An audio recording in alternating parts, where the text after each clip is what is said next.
এবার লক্ষ্যমাত্রার চেয়ে বেশি জমিতে পেঁয়াজ চাষ হয়েছে। বাজারে মুড়ি কাটা পেঁয়াজও উঠেছে। এসবের প্রভাবে পেঁয়াজের দাম কেজিতে অন্তত ৭০ টাকা কমেছে। এতে লোকসানের শঙ্কায় চাষিরা। তাদের দাবি, আমদানি করা পেঁয়াজ বাজারে আসার আশায় দাম পড়ে যাচ্ছে। লোকসান কমাতে ধাপে ধাপে পেঁয়াজ বিক্রির পরামর্শ কৃষি বিভাগের। কয়েক বছর দাম বেশি হওয়ায় পেঁয়াজ চাষে আগ্রহী হয়েছে চাষিরা। এবার ফলনও ভালো হয়েছে। মেহেরপুরে এরই মধ্যে ক্ষেত থেকে মুড়ি কাটা পেঁয়াজ তোলা শুরু হয়েছে। চাষিরা বলছেন, কয়েক সপ্তাহ আগেও পেঁয়াজের দাম ছিল ৮০ থেকে ১০০ টাকা কেজি। এখন বিক্রি হচ্ছে ৩০ থেকে ৩৫ টাকায়। পেঁয়াজ আমদানির প্রভাব বলে দাবি তাদের। আমাদের এবার অনেক বেশি দামে পেঁয়াজ লাগানো হয়েছে, বিছন কেনা হয়েছে। আমাদের ১ বিঘে জমিতে ৮০-৯০ হাজার টাকা খরচ। আমাদের এই পেঁয়াজে সারা বছর চলবে না, ২ মাস চলবে। এই ২ মাস যদি এলসি না আসে আমরা লাভবান হব। মুড়ি কাটা পেঁয়াজ ওটার সময় গেছে, এই সময় এলসি ঢুকাচ্ছে, এর জন্য আমাদের মূল্য পাইছি না। এবার পেঁয়াজের আবাদ বেড়েছে ঝিনাইদহেও। সাধারণ মানের পেঁয়াজের বীজ প্রতি কেজির দাম ৬ থেকে ১৫ হাজার টাকা, আর হাইব্রিড বীজ ৩০ হাজার টাকা। এছাড়া সারেরও দাম বেশি। এ পরিস্থিতিতে দুশ্চিন্তায় কৃষক। আমাদের পেঁয়াজ ধান আশ্বিন, কার্তিক, অঘ্রাণ মাস পর্যন্ত রেখে দিই। ওই পেঁয়াজ ওই সময় রাখলেই অনেক পেঁয়াজ পচে যায়। সারের দাম বেশি, শ্রমিকের দাম বেশি। এবার লাগাচ্ছে ৩ বিঘা, আগামীতে কি হবে বলতে পারছি না। তবে কৃষি বিভাগ বলছে, দেশি পেঁয়াজ একসাথে বাজারে আসায় দাম কমেছে। লোকসান কমাতে কয়েক ধাপে পেঁয়াজ বিক্রির পরামর্শ কর্মকর্তাদের। পরামর্শ দেবো পেঁয়াজটা ধাপে ধাপে বিক্রি করার। ধাপে ধাপে বিক্রি, এক টাইমে বাজারে নেওয়া যাবে না। কিছুটা দেশীয় পদ্ধতিতে সংরক্ষণ করে ধাপে ধাপে নেবে। আমরা যদিও এখানে একটা কোল্ড স্টোরেজ হলে ভালো হয়।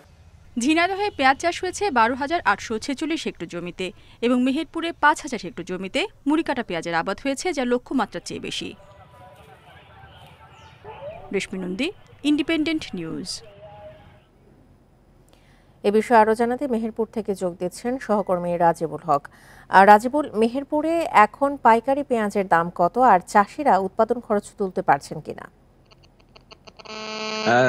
এবারে গত কয়েকদিন ধরে মেহেরপুরে নতুন আগাম জাতের যে মুড়ি কাটা পেঁয়াজ আছে, সেই পেঁয়াজ বাজারে উঠতে শুরু করেছে এবং সেই পেঁয়াজের প্রতিমন পেঁয়াজ কৃষকের দাম পাচ্ছে ১২ থেকে ১৪০০ টাকা, অর্থাৎ অনেকটাই কম। এই পেঁয়াজ যে পরিমাণ খরচ হয়েছে, সম্প্রতি মুড়ি কাটা পেঁয়াজ যে পরিমাণ লাগেছে, গত বছর যেখানে ৩৫০০ হেক্টর জমিতে পেঁয়াজ চাষ করেছিল কৃষকরা, এবার কিন্তু সেটা ছাড়িয়েছে প্রায় ৫,০০০ হেক্টর, অর্থাৎ ১৫০০ হেক্টর বেশি জমিতে মুড়ি কাটা পেঁয়াজ চাষ করেছিল। অর্থাৎ সম্প্রতি সময়ে আমদানি করা পেঁয়াজের থেকে দেশি পেঁয়াজের দাম প্রায় ১০০ টাকা ছিল। সেই কারণে কৃষকরা মোটামুটি একটু লাভের আশা বেশি করার কারণে উচ্চ দামে মূলত এবার মুড়ি কাটা যাদের পেঁয়াজ চাষ করছে, বিশেষ করে তারা বীজ কিনেছিল ৮ থেকে ১০,০০০ এবং পরবর্তীতে সেটি চাহিদার উপর নির্ভর করে ব্যবসায়ী এবং যারা বীজ সংরক্ষণকারী তারা দাম বাড়িয়েছিল প্রায় ১৪,০০০ টাকা মন।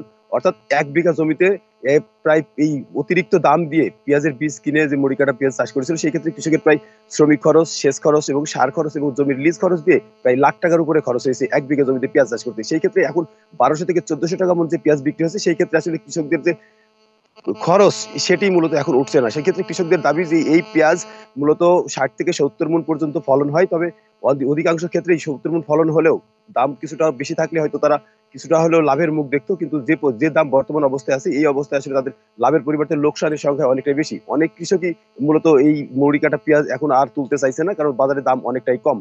তবে কৃষকদের দাবি, যে সময় আমাদের এখানে প্রায় ২ মাস মতো এই মুড়ি কাটা যাদের পেঁয়াজ এই এলাকায় কৃষক স্থানীয় এবং বাইরের চাহিদাগুলো মেটাতে পারবে, সেই ক্ষেত্রে যদি অন্য দেশ থেকে পেঁয়াজ আমদানি না করা হয়, তাহলে হয়তো কৃষকরা লাভবান হতে পারে। তবে ভরা মৌসুমে পেঁয়াজের যে আমদানি করা হয়েছে, এই কারণে কৃষকরা মূলত লোকসানের মুখে পড়েছে। মুড়ি কাটা পেঁয়াজ নিয়ে জানাচ্ছিলেন আমাদের সহকর্মী রাজিবুল হক।